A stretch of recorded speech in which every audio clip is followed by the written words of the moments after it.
Well, good afternoon. If it's Monday, 3 o'clock Eastern, it's time for Mondays with Michael live. Wherever you're seeing this. And if you're seeing this, give us a like, give us a subscribe, give us a follow, give us some feed in this content with our audiences. So today, we're going to continue on our 5 behaviors journey. And we're going to talk about Module 4 today. Module 4 today is all about accountability. Well, let's kind of recap a little bit where we are. So we've done the first 3 modules.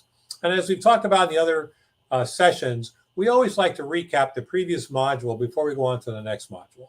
So as participants walk into Module 4, we're actually talking about a little bit about Module 3, which was commitment, right? We talked about weighing in and buying in and making that commitment to the team. Not all our ideas get accepted all the time, but we're gonna stay connected to the team. So we're at a place now where the team has made commitments to each other on a process, a goal, a project, a task. We've all bought in, we've all weighed in, and now it's time to move to accountability. We also go back and take a look at the group norms. Looking at my notes here. We're going back and take a look at the group norms, making sure they're still being used. So let's check in on those, see how those are doing. And one of the big important things we did in Module 3 that we want to make sure is still going forward is that one-on-one meeting, the comparison reports we introduced in Module 3. We want to make sure those one-on-one meetings are happening because we are, again, as we talked about last session, a firm believer that if everyone gets along better at the one-on-one level and at the small group level, we'll get better together, work better together at the large group level. So we want to check in, make sure those one-on-one meetings happening. So that takes the first 20 minutes or so of the meeting, of the training session. And then we get into Module 4, which is accountability. So I'm going to share my screen again here because we're going to go to the assessment. And there we go. So accountability. Well, what does that mean in this context of the program? So this is peer-to-peer accountability, which I have found over the years teaching this program is an entirely new concept for a lot of what I would say more senior employees who work in the organization. Let me explain myself. So accountability of someone's work. In the traditional model of work, you are accountable to your boss. You may be accountable to the customer, depending on what industry you're in, but in the most part, you're accountable to your boss. My boss writes my review, does my raise or not, gives me my vacation, signs off. If I need to leave early because of a sick child or something, my boss is the one I'm really accountable to.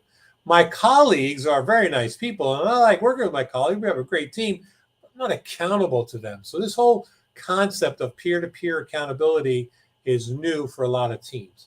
And for a lot of senior teams who have been around a while, it's an entire new concept. So to get this moving forward, you really need to dive deep into these 4 survey questions that are asked of the team about peer-to-peer accountability. You see those on your screen, starting on page 24. And like we've done with the last 3 modules, we send folks off with the small groups, either take 1 or 2 of these survey answers, and depending on how big the group is, their goal in their small groups is to take a look at the data, like we've done in the last sessions, and what can the small group recommend the larger group do, the team do, in moving their scores from where they are higher.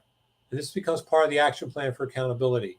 Taking a look at these 4 survey results and really getting them to a higher level. So those are pages 24, 25, 26, 27, and 28. So there's a real deeper dive on each of those 4 survey questions about how this concept of peer-to-peer accountability works. So it's also about giving feedback. So how do we give feedback at the team level, the one-on-one level? So we do a couple of activities in the classroom to get people to learn how to give feedback to each other. And one of the activities I really like doing, and for those who teach the program, you probably like doing this yourself also, but we get people paired off. We put them off in pairs. Everybody rises. Everybody gets in pairs. And similar what we may think of as speed dating, you take about 3 minutes with each of your colleagues, and each person for about 1.5 minutes gives positive feedback to their colleague about the work they do. It's a 3-minute activity. You're in pairs. And then after 3 minutes, you pair up with somebody else. And then the same exercise. You give that person positive feedback on the work they do for the team. And over the course of 20, 25 minutes, depending on how big the team is, everybody on the team is connected with everybody else, and everyone on the team has given me as an individual positive feedback on my work. We debrief that activity. We ask team members how often they do this, and most teams never do this. So we encourage them to, once in a while, give positive feedback to your team members at a team meeting, let them know how important their work is to the success of the team. So we do that. A couple of things we do to teach people how to give positive feedback. And for those of you in the feedback space, this is an opportunity for you to do some other things in giving feedback to the colleagues. But then we get into embracing accountability, right? What can the team do? And this is dynamic based on the results of the survey. Our ability to hold one another accountable could improve if we challenge one another to, and then you see the items here on the screen. Call out one another on unproductive behaviors, give one another feedback, clear priorities and goals, review progress against goals during team meetings, and you can see, the others along the way. Your team will be dynamic based on the results. Based on those results, we will send folks off into small groups. This becomes part of the action plan for the team when it comes to accountability.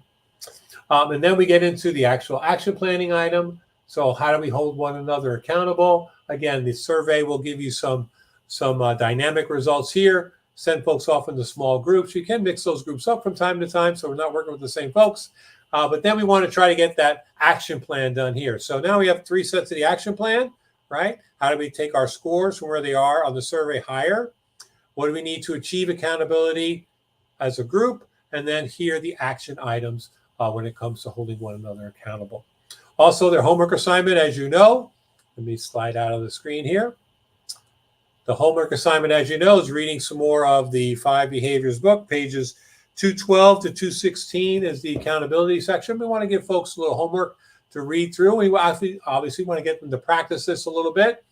And then we come back for the final session. So our next and final session will be Module 5, the 5th principle in the program, which is results. So we do all of these first 4 steps so we can make better, quicker, more thoughtful results for the team. So when we get together at our next session, we'll go through the result part of the assessment.